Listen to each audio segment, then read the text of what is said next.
Welcome to Friday Friends, RI Elder Info's weekly look at the organizations and individuals providing resources for Rhode Island seniors, caregivers, and professionals.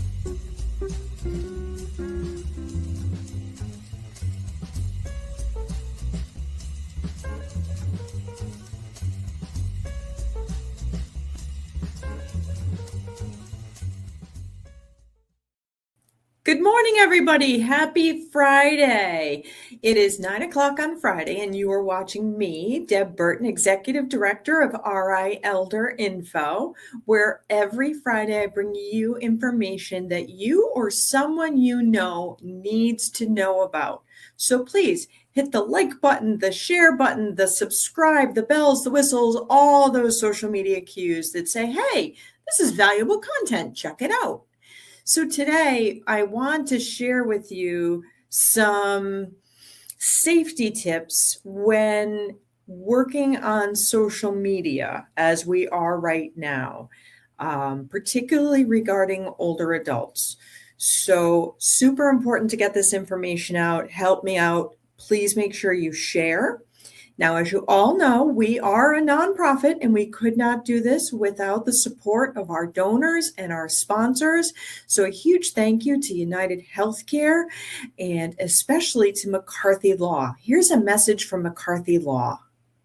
Here at McCarthy Law, we practice in the areas of estate planning, long-term care planning, elder care law, and residential real estate. Our focus is really on providing peace of mind to our clients. If you're interested in scheduling a consultation with our office, you can feel free to reach out to us at 401-541-5540. You can also reach out via website at www.mccarthylawri.com. You also should check out our social media, both on Facebook, Instagram, and LinkedIn for some helpful tips and tricks. Well, everybody, as you know, I am here every week to talk to you, sometimes with guests, sometimes it's me.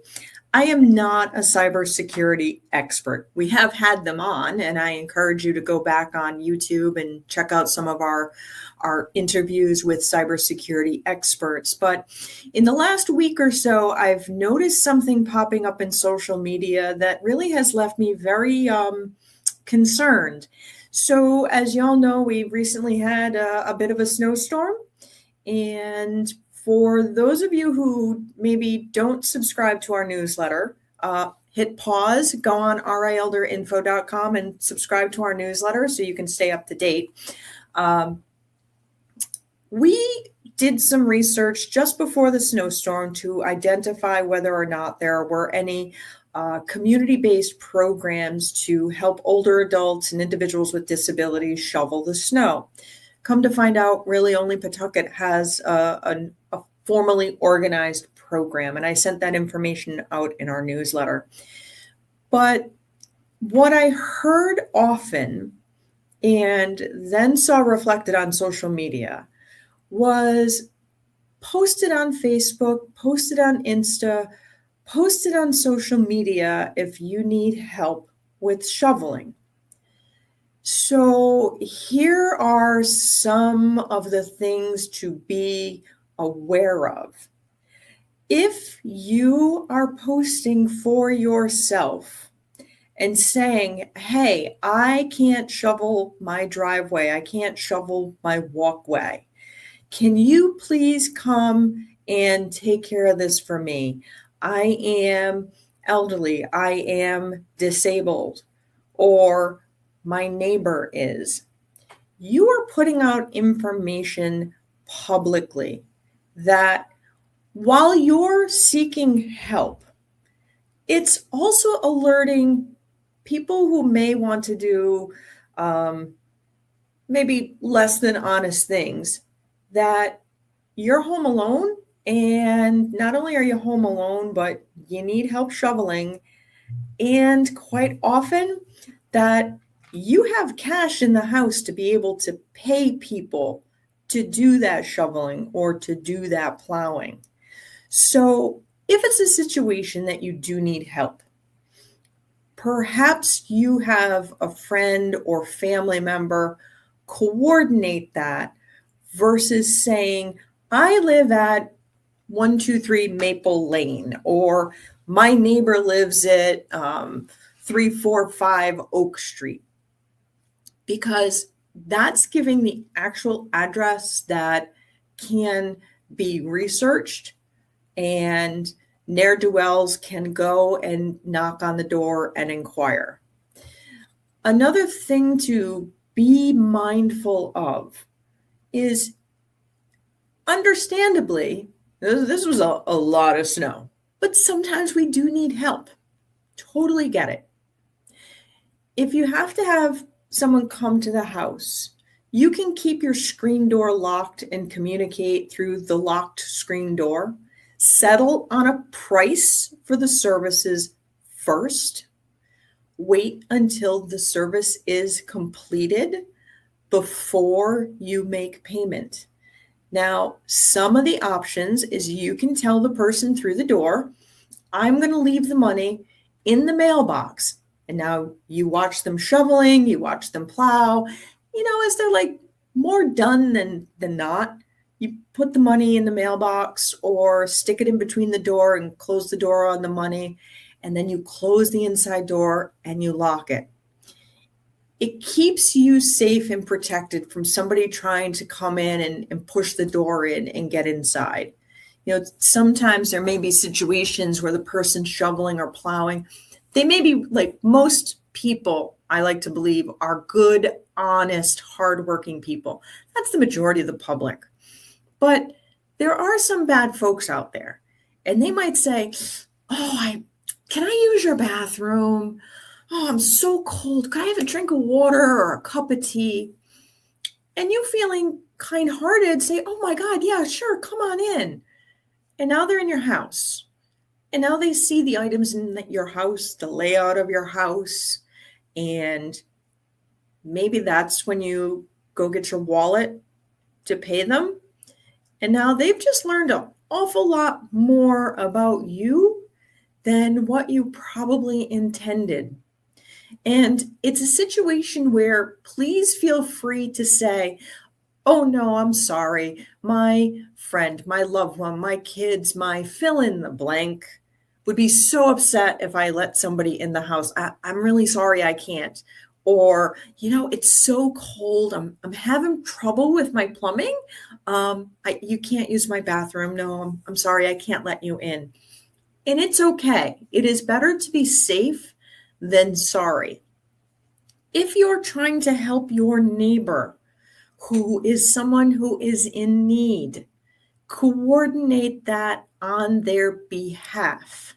Okay, don't post their information out there publicly for all the reasons I just said.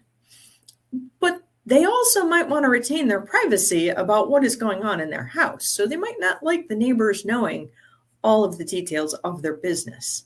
So it's important that we all look out for each other. This was really quite an extraordinary snowstorm. But as the seasons progress and change, there are times that, we may need help at other times of the year. Maybe it's, raking the leaves or cutting the grass. And it's always important to be mindful of who it is that you are asking to do the work, and to make sure that you are not communicating that, you have cash in the house, that you are an individual who maybe doesn't have a lot of community-based resources out there that are kind of helping you to make sure that you're safe. We are all in this world together.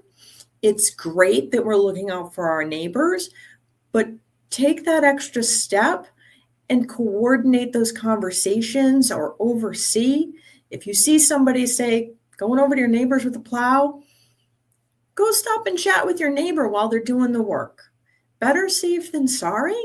It unfortunately, one bad apple can spoil the bunch, but you want to make sure that we're looking out for each other, and you want to make sure that you're really careful about what it is that you're posting on social media, especially when it comes to identifying where you live, your health situation, your social situation, as to whether or not you have folks around you who are able to help you.